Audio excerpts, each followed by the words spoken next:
नमस्कार, मेहर गौतम ऑफिशियल में आपका स्वागत है। और बात प्रशांत किशोर की।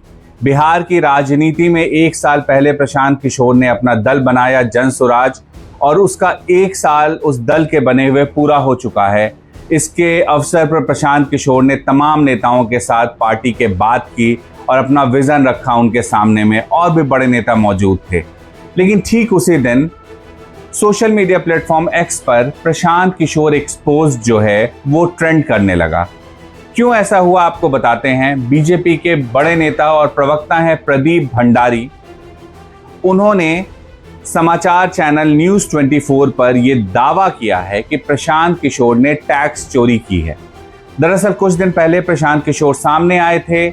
उन्होंने बताया था कि अलग अलग माध्यम से, यानी कि जो वो सलाह देते हैं और बाकी दूसरे माध्यम से 241 करोड़ रुपए की उन्हें आई हुई है।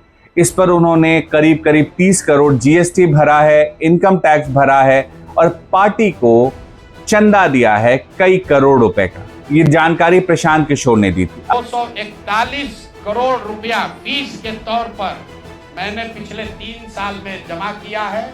इस पर 30 करोड़ 95 लाख 68,764 रुपया जीएसटी पे किया गया है। ध्यान रखिए कि जो पैसा हम लोग सलाह देते हैं उस पर जो फीस मिलती है उस पर 18% भारत सरकार को जीएसटी देते हैं। तो 241 करोड़ रुपया हमने फीस के तौर पर लिया 3 बरस में, और उस पर 30 करोड़ 95 लाख रुपया हमने जीएसटी भरा। उसके बाद 20 करोड़ रुपया इनकम टैक्स दिया है, 20 करोड़ रुपया टैक्स दिया है इनकम टैक्स, और 98 करोड़ 75 लाख रुपया डोनेट किया है जनसुराज पार्टी को अपने व्यक्तिगत अकाउंट से। अब प्रदीप भंडारी क्या कह रहे हैं। प्रदीप भंडारी ये कह रहे हैं कि प्रशांत किशोर ने सिर्फ 4 करोड़ रुपए टैक्स दिया है, बाकी टैक्स उन्होंने नहीं दिया है, और 30 करोड़ रुपए करीब 30 करोड़ रुपए, ऐसा प्रदीप भंडारी का आरोप है कि टैक्स की चोरी की है। अब इस आरोप के जवाब में प्रशांत किशोर की टीम क्या करती है या प्रशांत किशोर सामने आकर क्या कहते हैं, इसके लिए इंतजार करना पड़ेगा। लेकिन पहले जब प्रशांत किशोर की आय पर सवाल उठाए गए थे तो वो सामने आए थे। उन्होंने सब कुछ सामने रखने की कोशिश की और बताया कि किस तरह से 3 साल में पैसे उन्होंने कमाए हैं, किन स्रोतों से पैसे कमाए हैं, और उसके बाद में उस पर उन्होंने टैक्स कितना दिया। ये तमाम जानकारी उन्होंने सामने रखी थी। अब प्रदीप भंडारी का कहना है कि प्रशांत किशोर ने टैक्स की बड़ी चोरी की है और उनके पास इसके दस्तावेज हैं। अब क्या दस्तावेज हैं, ये बीजेपी हो सकता है प्रेस कॉन्फ्रेंस करके जारी करे। कब करेगी जारी ये हमें नहीं पता। हो सकता है 1-2 दिन में करे, या फिर चुनाव की घोषणा का इंतजार करे भारतीय जनता पार्टी और उसके बाद प्रशांत किशोर पर टारगेट करे। क्योंकि प्रशांत किशोर ने बिहार में बीजेपी के सबसे बड़े नेता जो डिप्टी सीएम हैं सम्राट चौधरी, उन पर जमकर हमला बोला है। बीजेपी के एक और नेता हैं मंगल पांडे, उन पर भी हमला बोला है। बीजेपी के प्रदेश अध्यक्ष हैं दिलीप जायसवाल, उन पर भी अटैक किया है। और उसके साथ साथ जो संजय जायसवाल हैं जो बीजेपी के सांसद हैं, उन पर भी पेट्रोल चोरी के आरोप लगाए हैं, तेल चोरी के। सम्राट चौधरी पर जो आरोप है वो काफी गंभीर है जो प्रशांत किशोर ने लगाए हैं। इन आरोपों को अगर देखें तो इसके मुताबिक जो प्रशांत किशोर कह रहे हैं कि उम्र की हेर फेर करके जो सम्राट चौधरी हैं हत्या के केस में बचे हैं। उसके साथ साथ उनका आरोप है कि सम्राट चौधरी अपनी 10वीं के साल बताएं कि किस साल उन्होंने 10वीं की परीक्षा पास की है। बिहार के उप मुख्यमंत्री सम्राट चौधरी, इन पर मेरा सीधा आपके माध्यम से सरकार को, बिहार के गवर्नर से, बिहार सरकार से, केंद्र सरकार से मेरा अनुरोध है कि इनको हत्या के आरोप में, ये हत्या के अभियुक्त हैं, इनको तुरंत पद से बर्खास्त करके गिरफ्तार किया जाए। बीजेपी खुलकर कह रही है कि प्रशांत किशोर ने टैक्स चोरी की है। इसको लेकर बीजेपी सबूत क्या पेश करेगी, इसका इंतजार करना होगा। लेकिन बिहार की राजनीति में दिलचस्प है कि जिस प्रशांत किशोर को, जिनके बारे में 2024 में या 2025 के शुरुआत में भी बिहार में जब नेताओं से बात की जाती थी तो वो कहते थे प्रशांत किशोर कोई फैक्टर नहीं है। उन्हें पहले बीजेपी की बी टीम कहा गया, बाद में कहा गया कि वो बीजेपी की बी टीम नहीं है, वो किसी और के इशारे पे काम कर रहे हैं। बावजूद इसके सभी दल अभी लगातार जिसका जिक्र कर रहे हैं, जिनके बारे में बात कर रहे हैं, वो है प्रशांत किशोर। यानी सिर्फ 1 साल पार्टी बनाने के बाद प्रशांत किशोर बिहार की राजनीति में दखल देते हुए दिख रहे हैं। सीटें कितनी आएगी हमें नहीं पता, उनके उम्मीदवारों का प्रदर्शन कैसा रहेगा हमें नहीं पता। बीजेपी के नेताओं का दावा है कि नोटा के वोट के बराबर ही वोट जो है प्रशांत किशोर को आएगा। हालांकि प्रशांत किशोर का दावा है कि बिहार में बड़ा उलटफेर कर देंगे। वो पूरे बिहार में घूम रहे हैं, 2021 से घूम रहे हैं। पहले पदयात्रा की, गांव तक गए, लोगों से मिले और उसके बाद अब हर जगह जाकर के रैली कर रहे हैं। वहां भीड़ जुट रही है।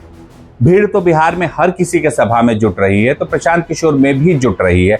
लेकिन प्रशांत किशोर की सभाओं में भीड़ को इसीलिए एनालाइज करना जरूरी है क्योंकि प्रशांत किशोर जमे जमाए राजनीतिक दल से नहीं आते हैं। बीजेपी के पास एक काडर है बिहार में। जाहिर सी बात है कि बीजेपी कहीं भी कोई सभा करेगी तो बीजेपी के जो काडर है वो वहां पहुंचेंगे। ऐसा ही काडर जो है जनता दल यूनाइटेड के पास भी है, आरजेडी के पास भी है और जो कांग्रेस है उसके पास भी कहीं कहीं है बिहार में। लेकिन प्रशांत किशोर की पार्टी नई है। उन्होंने इस दल को 1 साल पहले बनाया है और ये पहला चुनाव होगा बिहार विधानसभा चुनाव जो उनकी पार्टी लड़ेगी। उपचुनाव लड़ी थी उनकी पार्टी, कुछ वोट आए थे, करीब 10% करीब वोट आए थे, उसमें सफलता कहीं नहीं मिली। लेकिन इस बार प्रशांत किशोर को उम्मीद है कि कुछ बड़ा वो कर दिखाएंगे और उन्होंने वादा किया है कि अगर उनकी सरकार आएगी तो छठ के बाद बिहार से पलायन नहीं करना पड़ेगा। छठ के बाद बिहार से पलायन बंद कर दिया जाएगा। किसी भी बच्चे को 10 से 12 हजार रुपए के रोजी रोजगार के लिए बिहार से बाहर नहीं जाना पड़ेगा। प्रशांत किशोर ने पलायन को बिहार चुनाव में बड़ा मुद्दा बना दिया है।